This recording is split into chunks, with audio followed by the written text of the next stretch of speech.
ఉన్న ప్రజలు భ్రష్ట సంతానం. ఆయన వాడిన పదం వరెస్ట్ జనరేషన్.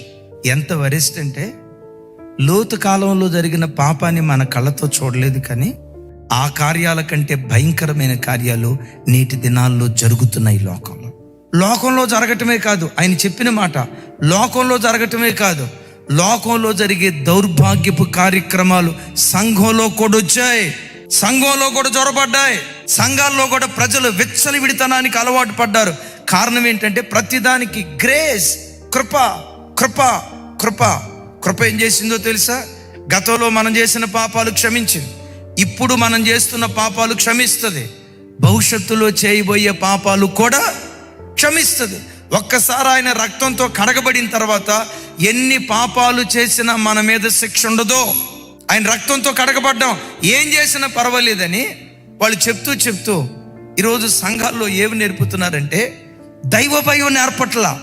ఆయన దేవుడురా, దేవుని పట్ల ఈ భక్తిగా బ్రతకాలరా, ఇలా వినయ విధేయతలతో జీవించాలరా అని భయాన్ని నేర్పకుండా, జీసస్ మై ఫ్రెండ్, నా ప్రియుడు, నా స్నేహితుడు, నా చెలికాడు, ఇది నేర్పుతున్నారు. కానీ దైవ భయం సంఘాలలో నేర్పకపోవటాన్ని బట్టి చివరికి సంస్కారాన్ని నేర్పే గుళ్ళు కూడా పాడైపోయాయి.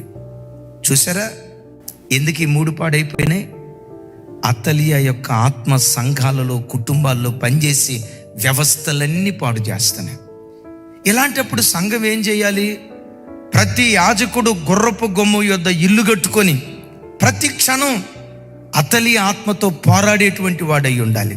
దేవా, ఈ విచ్చలవిడితనం నా ఇంట్లోకి రాకూడదు, మొదట నాలోకి రాకూడదు, నా పిల్లల్లోకి రాకూడదు, నా భర్తలోకి రాకూడదు, నా సంఘంలోకి రాకూడదు.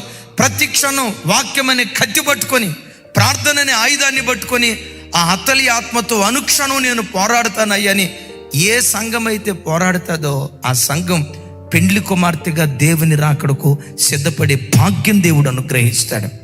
యేసయ్య మధ్యాకాశానికి వచ్చినప్పుడు రెప్పపాటు కాలములో ఎత్తబడే కృప దేవుడు అనుగ్రహిస్తాడు.